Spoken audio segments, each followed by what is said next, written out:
Buqim në bu CHI Bu CHI podcast.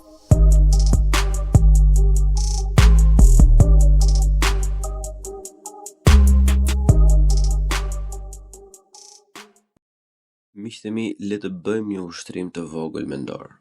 Jo statistikë, jo teori, por thjesht një imagjinat. Imagjino sikur është viti 2035.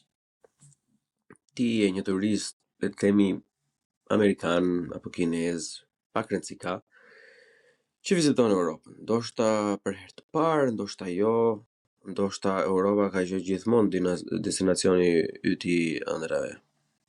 Dhe dita jote nis bukur, ose le të themi jashtëzakonisht bukur, Në mëngjes je në Paris, një kafe të vogël, një croissant, një tavolinë të vogël në një trotuar, afër një godinë shumë të vjetër që duket sikur ka qenë aty për një 6000 vite, dhe ndihesh sikur je në ato filmat klasik.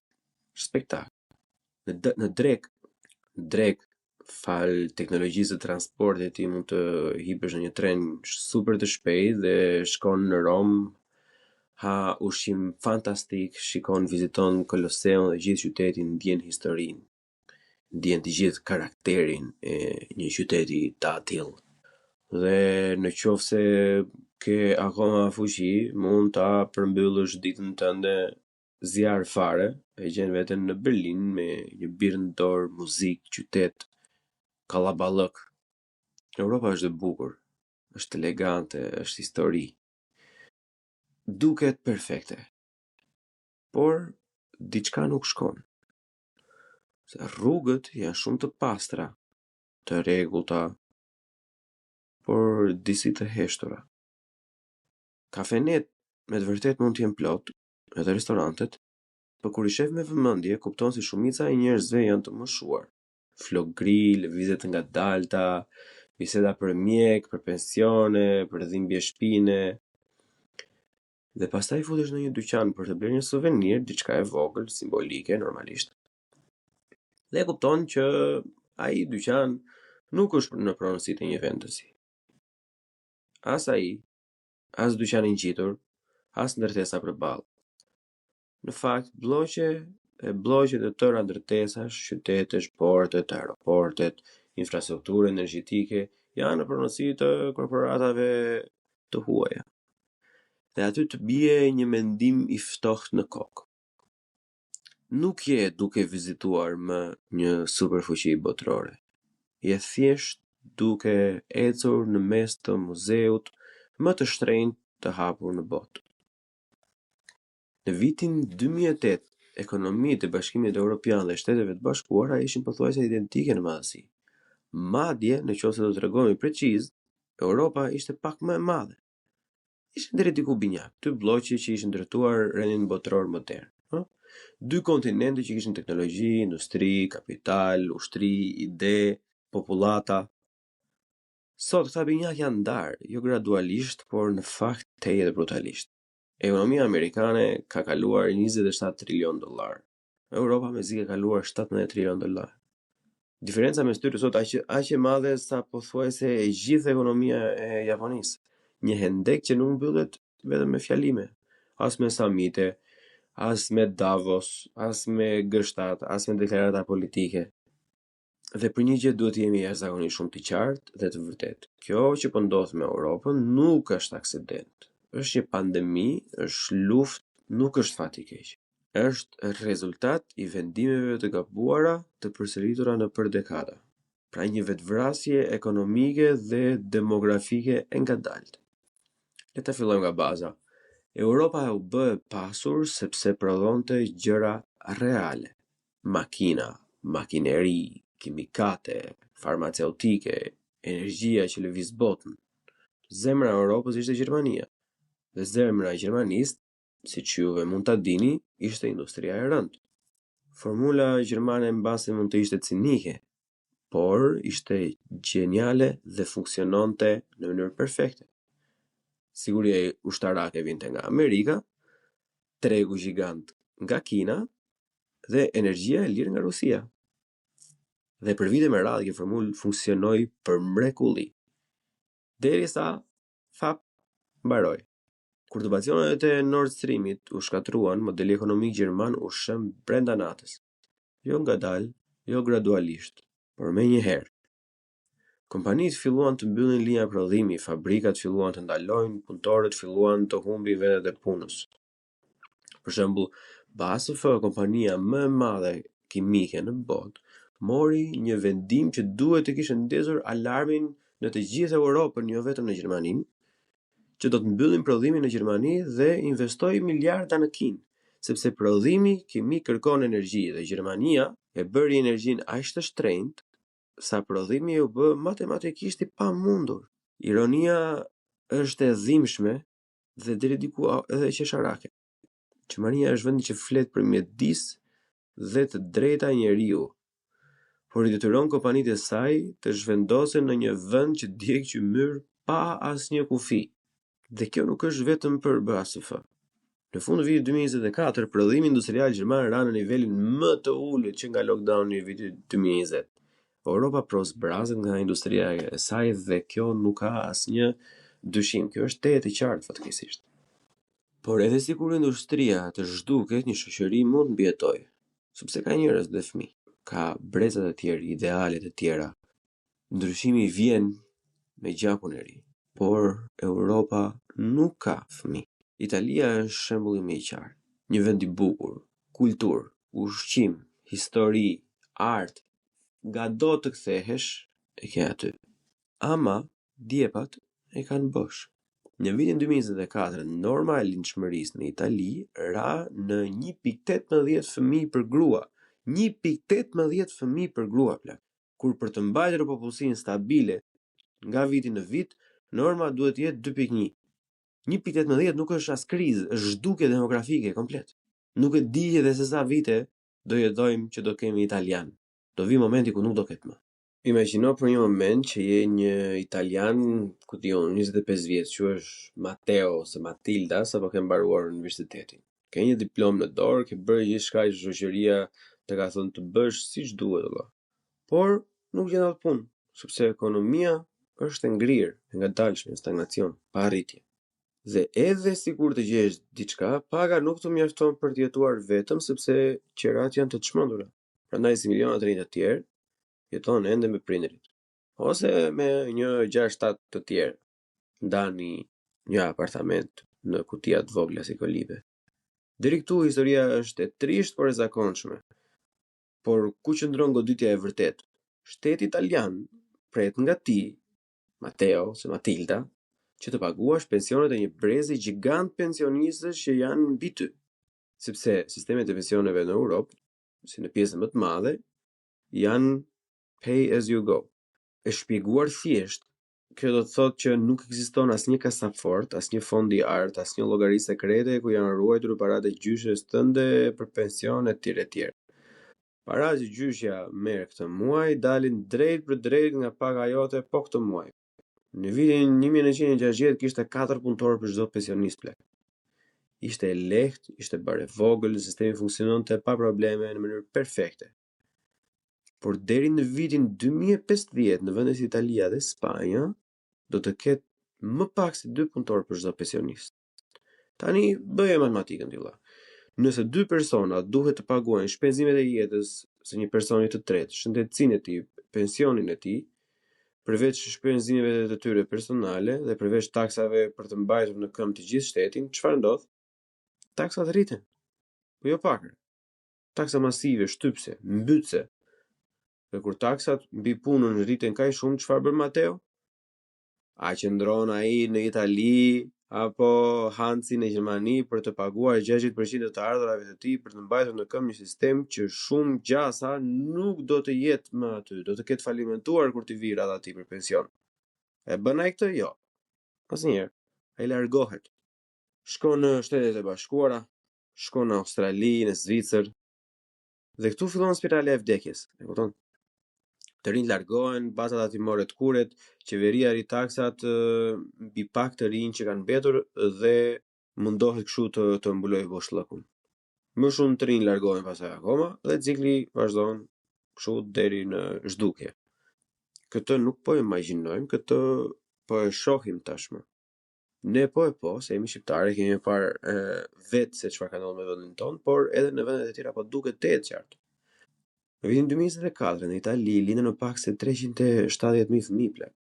Është numri më i ulët i lindjeve që nga viti 1861, nga momenti kur Italia u bashkua si shtet.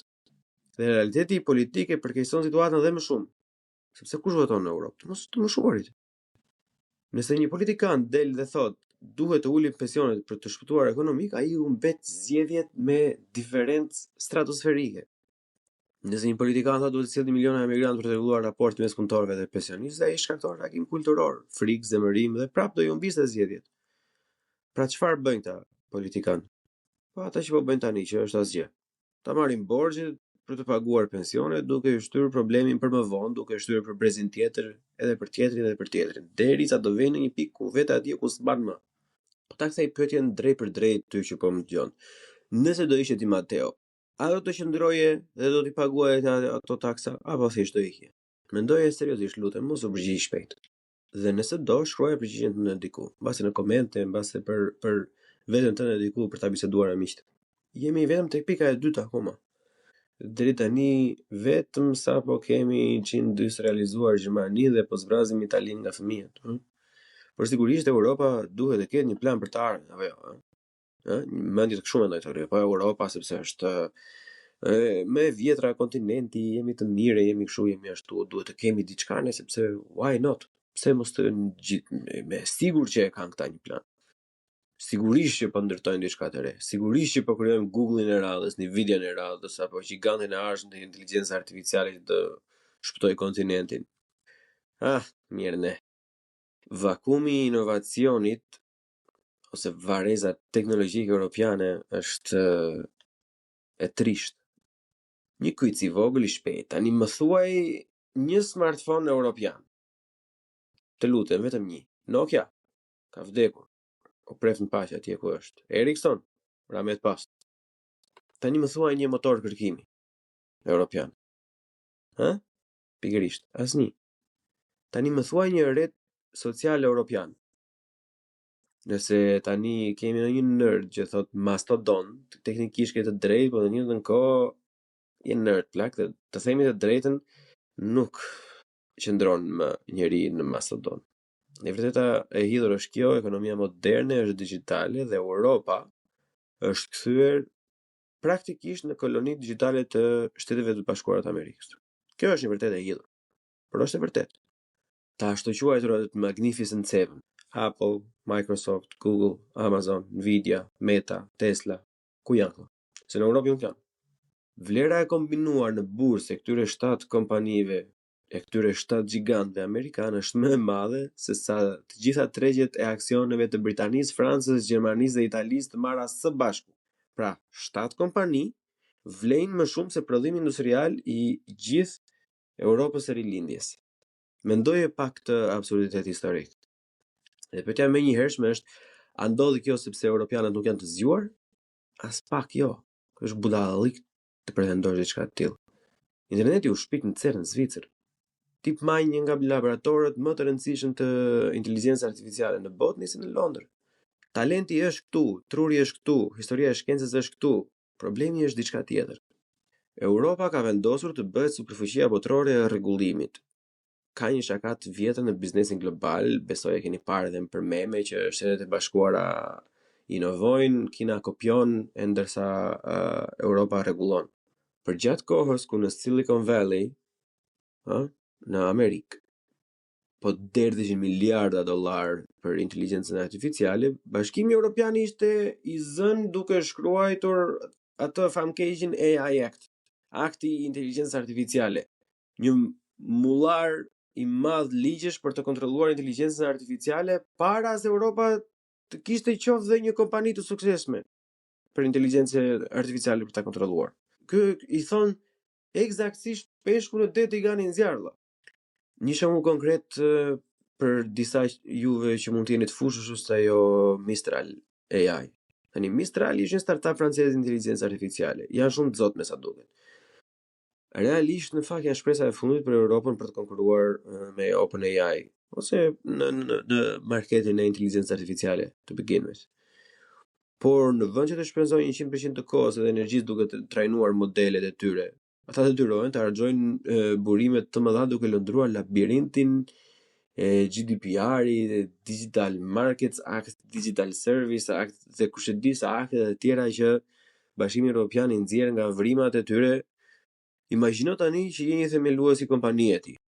Nëse nisën kompaninë në SBA, kemi njëherë akses në 330 milion njerëz që flasin njëjtën gjuhë, përdorin njëjtën monedhë dhe veprojnë pak a shumë në të njëjtat ligje biznesi, me ndryshime minimale. Tani nëse nisin kompaninë në Europë dhe fillon në Francë, për të zgjeruar në Gjermani duhet të përkthesh gjithçka. Të punësosh avokat gjerman për ligjet e punës, të merresh me një autoritet tatimor krejt tjetër, e njëjta histori për në Itali, në Spanjë, në Poloni, është vdekje me pambuk. Ky lloj fragmentimi i bën pothuajse të gjithë startupet europiane që të mos rriten kurrë aq shumë sa të konkurrojnë globalisht. Dhe në qoftë se keni vënë re statistikisht, kur më në fund ndonjëra arrin të rritet në atë farë lloj niveli që të konkurrojë globalisht, blihet nga amerikanët. DeepMind u blen nga Google, Skype u blen nga Microsoft. Booking.com është në pronësi të një holding amerikan.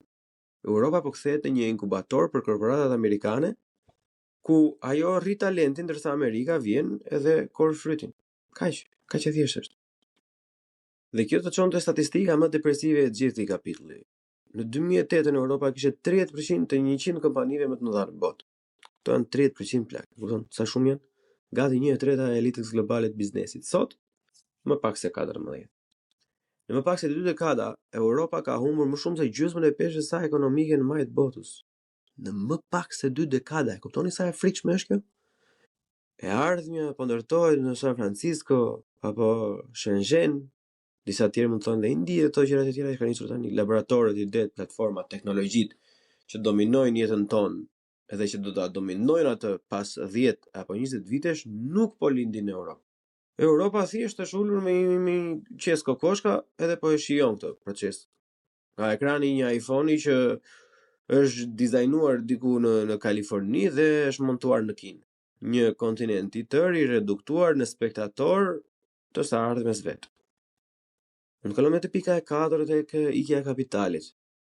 Disa të thonë që parat kanë filluar ta urejnë Europën. Nëse vërtet do të kuptosh se si po shkon një ekonomi, mos të dëgjosh shumë se çfarë thon politikanët edhe numrat e reklamuar lart e poshtë, thjesht shiko ku shkojnë parat. Para nuk ka flamur, nuk ka dhe, nuk ka nostalgji, nuk ka patriotizëm. Para interesohet vetëm për një gjë, fitimin. Dhe tani për tani parat po ikin nga Europa, nga syt këmbët. Sikur ky kontinent ishte kthyer në Titanic. Tani treqet e kapitalit, treqet e këmbimit. Sepse duket e mërzitshme, kjo është një nga arsyet pse kushurin ta në Amerikë janë më të pasur se sa ne. Amerikanët janë fiksuar pas bursës plak. 58% e familja amerikane zotrojnë aksione. Në Gjermani 18, Shqipëri 0.0001. Shumica europiane më mbajnë parat në llogari kursimi me 0.5% interes ose i fusin në pasuritë paluajshme, në një apartament këtu, në një gjë atje. Dhe ku qëndron problemi fatal? Kur qytetarët nuk investojnë në aksione, kompanitë nuk kanë një det të thellë kapitali ku të zhysin dorën për të rritur. Imagjino një skenar, ke një ide brillante dhe një kompani bioteknologjie për shembull. Ku dëgjon, Berlin, në Sofje. Dhe të duhen 100 milion euro ty për të ndërtuar një fabrikë. Tani në Europë bankat kërkojnë kolateral. Nga ana tjetër, fondet e kapitalit sipërmarrës të ofrojnë $5 milion dhe të kërkojnë 40% të kompanisë. Me do e mos do ikësh plak, me do e mos do shkosh në New York. Dhe kjo nuk është teori, kjo ka ndodhur realisht. Sa veta nga ju mund të kenë dëgjuar për Arma Holdings. Arma Holdings është ndoshta kompania më e rëndësishme për cilën rrallë dëgjohet. Ata dizajnojnë arkitekturën bazë pothuajse çdo lloj qipi smartphone në planet. Është britanike. Është xhevair i teknologjisë së Mbretërisë së Bashkuar. Por kur vendosën të dalin në bursë në vitin 2023, ata nuk zgjodhën London Stock Exchange, krenarin e perandorisë as pak. U listuan në Nasdaq në New York. Dhe kompanitë europiane nuk duan të jenë me kompani europiane. Spotify është suedeze, por tregtohet në New York Stock Exchange. BioNTech, kompania gjermane, ata që bërin vaksinën e Pfizerin, para ca vitesh tregtohet po ashtu në Nasdaq, Birkenstock, sandalet ato të çpifurat. Tregtohen në New York. Kjo krijon një rrjedh vicioz. Investitorët europian shohin kthime të ulta në Europë dhe investojnë në fonde amerikane. Kaq e thjeshtë është. Kompanitë europiane shohin mundësitë kapitali në Europë dhe zhvendosen në SBA, amerikane rritet më shpejt sepse ka të gjithë kapitalin dhe cikli përsëritet. Ironia është e dhimbshme. Edhe fondi sovran norvegjez, grumbullimi më i madh i parave në Europë ndërtuar mbi naftë, investon pjesën dërmuese të portofolit të tij në aksionet në Shtetet e Bashkuara. Europa po financon rënien e vet duke dërguar kursimet e saj në Amerikë, që Amerika të financojë inovacionin dhe më pas t'i ashes produktet prapë Europës. Kjo është tradhti financiare në shkallë kontinentale, miq. Energjia është burimi i çdo gjëje. Është valuta e fizikës. Nëse energjia është e lirë, jeta është e lirë. Është e lehtë. Nëse energjia është e shtrenjtë, jeta bëhet e pamundur. Europa vendosi të luajë një lojë shumë të rrezikshme. Le të shohim pak a shumë sa vështirë mund ta bëjmë jetën për veten tonë. Sa mbajmë. Për 20 vitet e fundit Europa ka udhëhequr botën në tranzicionin e gjelbër.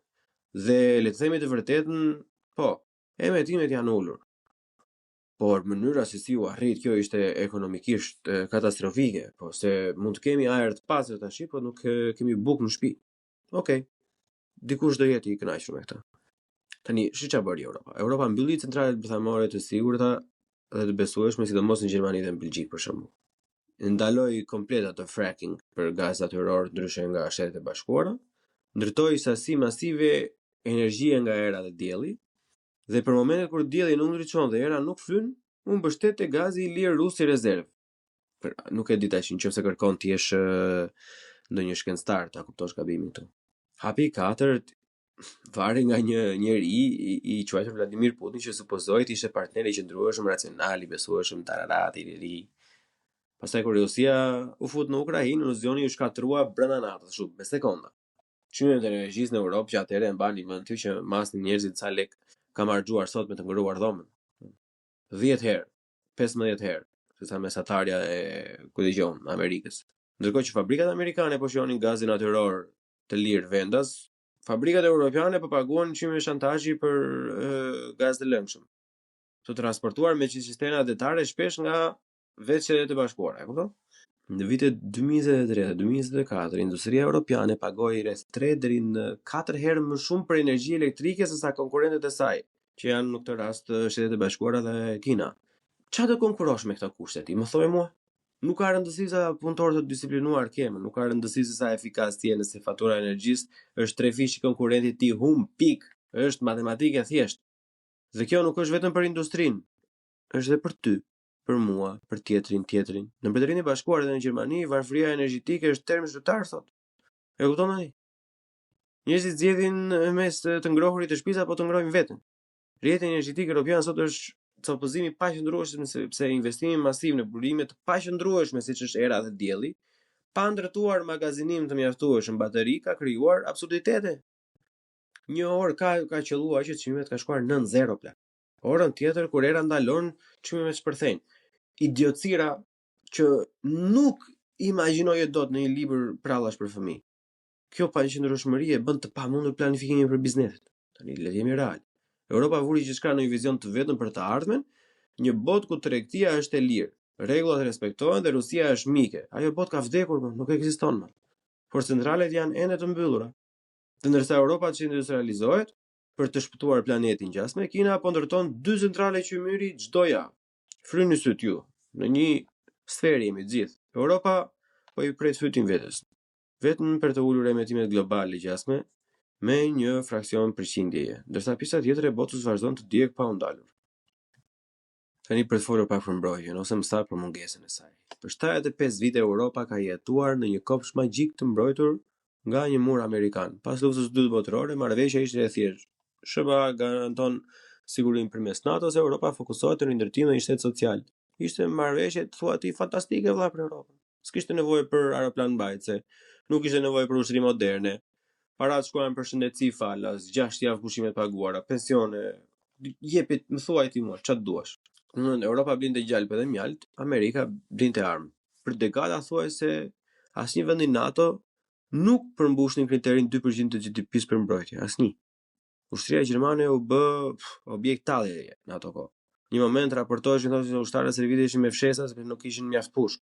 Por tani dividenda e paqes ka mbaruar. Lufta është kthyer në kontinent dhe Europa po kupton se ka shkatëruar bazën e shtaj ushtarako-industriale.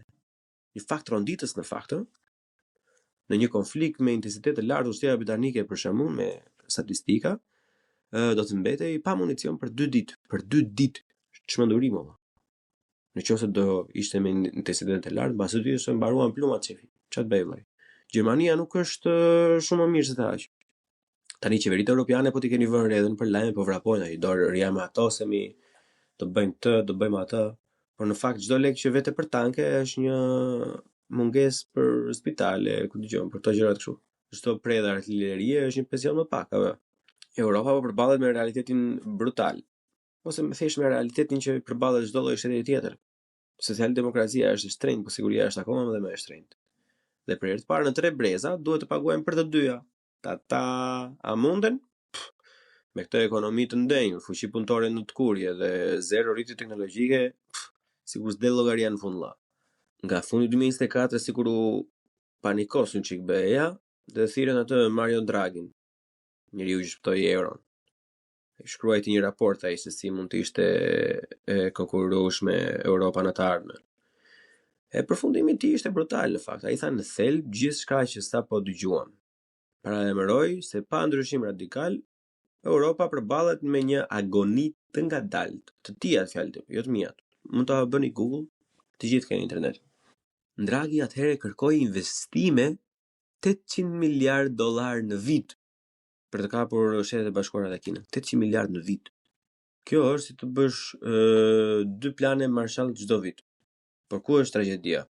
Për ta bërë këtë Europa duhet të bashkohet, të nxjerrë borxh të përbashkët, të shkurtojë rregulloret, të ndalojë se qenë 27 shtete të vogla me një pallë të përbashkët dhe të sillet si një superfuqi siç i ka hije. Po nuk ka vullnet politik, nuk ekziston. Gjermania nuk do të paguajë borxhin e Italisë, Franca mbron fermerët e saj, Hungaria, ku dëgjon, çfarë është duke bërë Hungaria tani?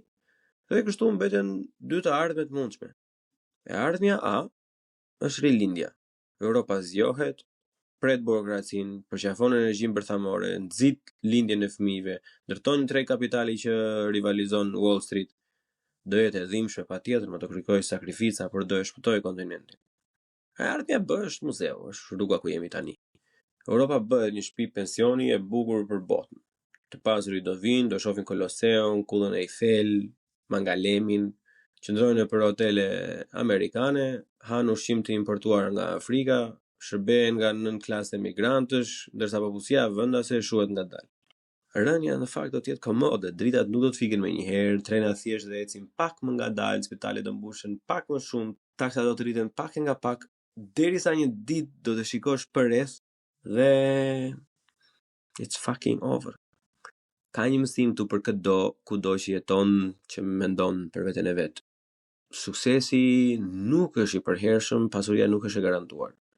Europa kaloi 500 vite duke pushtuar botën, duke shpikur ekonomi moderne dhe duke ndërtuar civilizimin më të madh në histori. Dhe vetëm në 30 vite rehatie e hodhi gjithçka poshtë. 30 vite rehatie. Tani në kjo mund të ndodhë në Europë, mund të ndodhë kudo. Unë nuk dua që Europa të ndështojë. Unë dua Europën. E kam thënë shumë herë. Bota ka nevojë për një Europë të fortë. Por matematikës nuk i intereson prindërinjat tona. Gjithsesi, faleminderit që ndrove me mua deri në fund.